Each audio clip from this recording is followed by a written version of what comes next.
قرآن مجید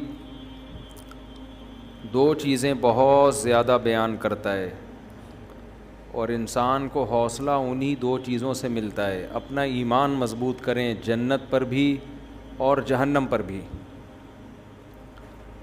دیکھو یعلمون ظاہرا من الحیات الدنیا، اللہ فرماتے ہیں یہ لوگ دنیا کے ظاہر کو دیکھتے ہیں. یہ جو دنیا کا ظاہر ہے بار بار ہم ان آیتوں میں پڑھ رہے ہیں کہ یہ دھوکہ ہے، یہ ایسے ہے نہیں جیسا نظر آ رہا ہے. مریں گے سب ختم ہو جائے گا. کتنی بڑی حقیقت ہے یہ. ایک موت اس دنیا پر بھی آنی ہے اور ایک موت ہماری ذات پر بھی آنی ہے. آج وہ لندن والے بھی نہیں آئے؟ خیریت تو ہے؟ اچھا 2 دن سے نہیں آ رہے، اللہ خیر کرے. ایک موت ہم پر بھی آنی ہے اور ایک اس دنیا پہ بھی آنی ہے. یہ سب سائنسی ترقی اور خلائی سیارے اور مریخ اور چاند پہ پہنچنے والی باتیں بالآخر زمین پہ ڈھیر ہو جائیں گی. تو ترقی سے تو آپ کو منع نہیں کیا جا رہا، لیکن بار بار بتایا جا رہا ہے اصل آخرت ہے.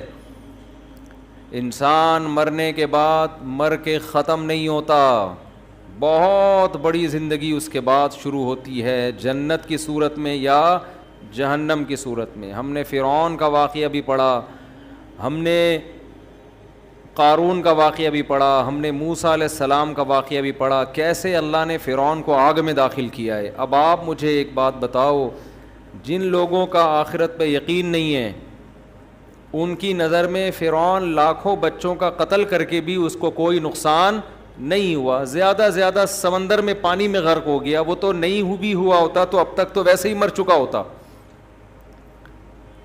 لیکن اللہ کہہ رہا ہے ایسا نہیں ہے، ایسا نہیں ہے. النار یعرضون علیہا غدوا وعشیا، آگ ہے جس میں وہ صبح و شام جلایا جاتا ہے. تو ان راتوں میں اللہ سے رات کو اٹھ کے بار بار آگ سے پناہ مانگیں. آگے بڑی سخت زندگی شروع ہونے والی ہے، اور ایک طرف اللہ کی بہت خوبصورت جنت ہے، بہت خوبصورت جنت. مجھے کسی نے بتایا کہ مجھے خواب میں جنت دکھائی گئی، کل کی بات ہے. تو جو بتانے والے بتا رہے تھے کہ اتنی خوبصورت جنت، اتنی خوبصورت، دل ہی نہیں کر رہا تھا اٹھنے کا نا کہ آنکھ کھل جائے. اتنی خوبصورت جنت. تو میں نے کہا کہ جتنی خوبصورت آپ کو خواب میں نظر آئی ہے نا جنت، اس کو 1 کروڑ سے ضرب دے دو پھر بھی کم ہے. تو بھائی یہ کچھ بھی نہیں ہے. یہ جو ہے نا یہ جو یہاں کی انٹرٹینمنٹ، یہاں کیا ہے، زیادہ سے زیادہ پیزا کھا لو گے نا، یہ انٹرٹینمنٹ ہے یہاں کی. کیا کر لو گے؟ بھوک لگ رہی ہے، بیف بریانی کھا لی، بوفے میں چلے گئے، کیا کھا لیا وہاں پہ، کتنی دیر کی لذت ہے. آپ کی پسند کی شادی ہو گئی، آپ کو آپ کی محبوبہ مل گئی، تھوڑے دنوں میں اس نے بھی بڈھے ہو جانا ہے، آپ بھی بڈھے ہو گئے. حضرت حکیم اختر صاحب رحمہ اللہ تعالی شعر پڑھا کرتے تھے، وہ پورا شعر مجھے اکثر یاد ہی نہیں رہتا، آخر کا یاد رہتا ہے ہمیشہ سے، کہ ختم زندگانی ہوئی، کوئی نانا ہوا کوئی نانی ہوئی. یہ جو عشق تھا نا یہ بالآخر نانا اور نانی پہ جا کے ختم ہوتا ہے. عاشق نانا بن جاتا ہے اور معشوقہ نانی.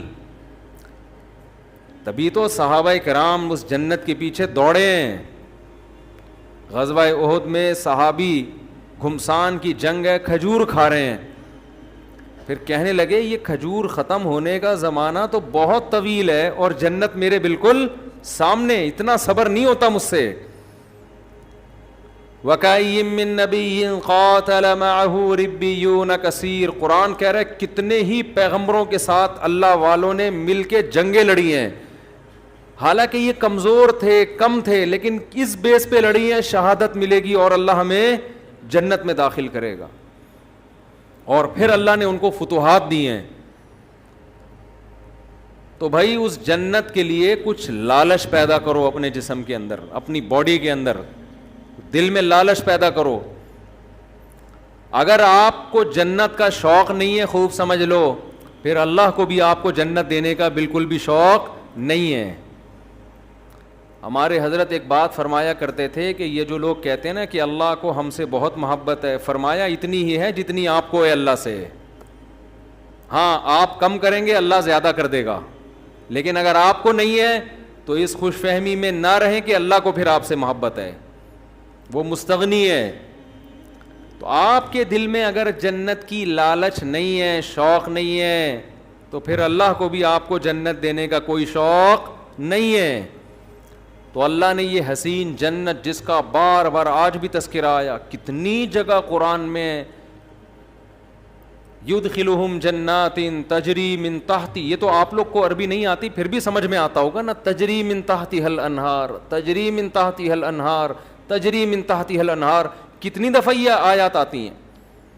میرا پنجاب کا سفر تھا، وہاں لندن سے ایک صاحب آئے ہوئے تھے، مجھے کہنے لگے مفتی صاحب یہ جو اللہ بار بار کہتا ہے نا کہ اس ایسے باغات دوں گا جن کے نیچے نہریں بہتی ہیں، حالانکہ دنیا دار سے آدمی تھے، وہ کوئی مولانا ٹائپ کے نہیں تھے. کہتے ہیں میرا دل مچل جاتا ہے جب میں یہ آیتیں سنتا ہوں، میرا دل چاہتا ہے کہ یہ مجھے مل جائے. ایسے دل سے کہہ رہے تھے نا کہ بعض دفعہ انسان ایسے دل کی کیفیت سے کوئی بات کہتا ہے کہ لگتا ہے کہ یہ زبان سے نہیں بلکہ دل سے کہہ رہا ہے. اس کی واقعی یہ کیفیات بن رہی ہیں. مجھے ان کا جملہ بڑا اچھا لگا، کہہ رہے ہیں یار بار بار اللہ جب بھی جنت کہتے ہیں باغ کو، اور صرف باغ کو نہیں کہتے، گھنے باغات کو کہتے ہیں. بار بار قرآن کہہ رہا ہے یار تھوڑا سا تو سوچ لو، کچھ تو حقیقت ہوگی نا. یہ اللہ الحمد سے لے کے والناس تک ہزاروں سینکڑوں بار جنت کا تذکرہ ویسے ہی کر رہا ہے، دینی وینی نہیں ہے ویسے ہی. تو اگر یہ ویسے ہی کر رہا ہے پھر تو پورا قرآن غلط ہے، پھر تو اسلام غلط ہے، پھر تو اللہ کی باتیں غلط ہیں. اور اگر اللہ کہہ رہا ہے لیکن ایک بار نہیں، ہر تھوڑی دیر میں آیت آئے گی، اللہ ان کو جنت میں داخل کرے گا جن کے نیچے نہریں بہتی ہیں، اللہ ان کو جنت میں داخل کرے گا جن کے نیچے نہریں بہتی ہیں. تو دل نہیں چاہتا ایک شخص آپ کو آ کے کہے، آفر دے کہ یار تو یہ کام کر لے، میں تجھے ہر مہینے اتنے پیسے دیا کروں گا. ایک بار کہے، دو بار کہے، تین بار، تو مجھے 20,000 روپے دے دے، میں تجھے ہر مہینے 3 لاکھ روپے دوں گا. ایک دفعہ کہے گا، دو دفعہ کہے گا، 3 دفعہ کہے گا، 4 دفعہ، 5ویں 6ٹھی 7ویں 8ویں 9ویں 10ویں 11ویں دفعہ میں تو آپ کے کان کھڑے ہوں گے نا، یار کہیں صحیح تو نہیں کہہ رہا. یہ آپ تحقیق شروع کر دو گے، یار اگر یہ سچ کہہ رہا ہے تو 20,000 میں 3 لاکھ مل رہے ہیں تو کون پاگل ہے جو نہیں دے گا. تو بھائی اللہ کہہ رہا ہے، وہ آدمی تو پھر بھی جھوٹا ہو سکتا ہے. اللہ بار بار کہہ رہا ہے، یہ میں صرف قرآن میں نہیں کہہ رہا، قل ما کنت بدعا من الرسل، اے نبی ان سے کہہ دیجئے میں نیا نبی نہیں ہوں کوئی کہ میں اس کائنات میں پہلا بندہ پیدا ہوا ہوں جو جنت کی باتیں کر رہا ہوں. میں پہلا تھوڑی ہوں، مجھ سے پہلے موسیٰ یہ باتیں کر کے گئے ہیں، داؤد یہ باتیں کر کے گئے ہیں، سلیمان یہ باتیں کر کے گئے ہیں، عیسیٰ نے بھی یہی کہا. آج تورات اور انجیل اٹھا کے دیکھو، اتنی تحریف ہو گئی، جنت کا وہی نقشہ نظر آئے گا جو قرآن بیان کر رہا ہے، اس میں تحریف نہیں ہوئی ہے. جہنم کا وہی نقشہ بیان تورات بھی بیان کرے گی جو قرآن بیان کر رہا ہے. قرآن کہہ رہا ہے قل ما کنت بدعا من الرسل، اے نبی ان سے کہہ دیجئے میں کوئی نیا پیغمبر نہیں ہوں، مجھ سے پہلے سارے پیغمبر یہی باتیں کر کے گئے ہیں، تو کیوں ایمان نہیں لے کر آتے اللہ کی باتوں پر.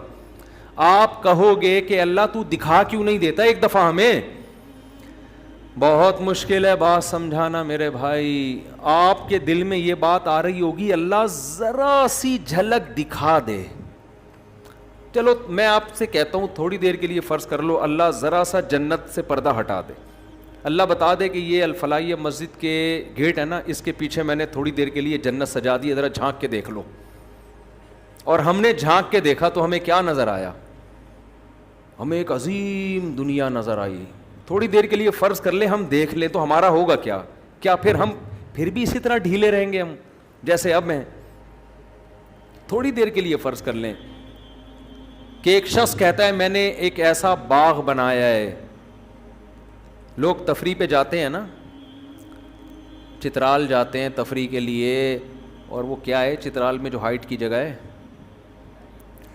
ایک تو یار داریل دماغ پہ بھی چشمہ لگنا چاہیے انسان کے, صرف آنکھوں کے لیے نہیں ہو. وہ اسکردو جاتے ہیں اور سوات مردان جاتے ہیں, کاغان ناران جاتے ہیں, تو جو جا کر آتا ہے اپنے دوستوں کو ایسی لمبی لمبی پھینک کے بتا رہا ہوتا ہے ابے یہ, حالانکہ ہوتا بھی ہے خوبصورت علاقے ہیں, لیکن تھوڑا اور زیادہ کر کے بتا رہا ہوتا, کیونکہ یہ گیا نہیں ہوتا نا اس کو شو مارنے کے لیے. ہم بچپن میں تو ہم ایسا بہت کرتے تھے, ابے بھائی ایسی چیز ہے, ہم تاکہ اس کو نا تھوڑا سا بھرم رہے ہیں اس کے اوپر, اور یہ احساس کمتری میں مرتا چلا جائے کہ میں کیوں نہیں گیا. بچے یہ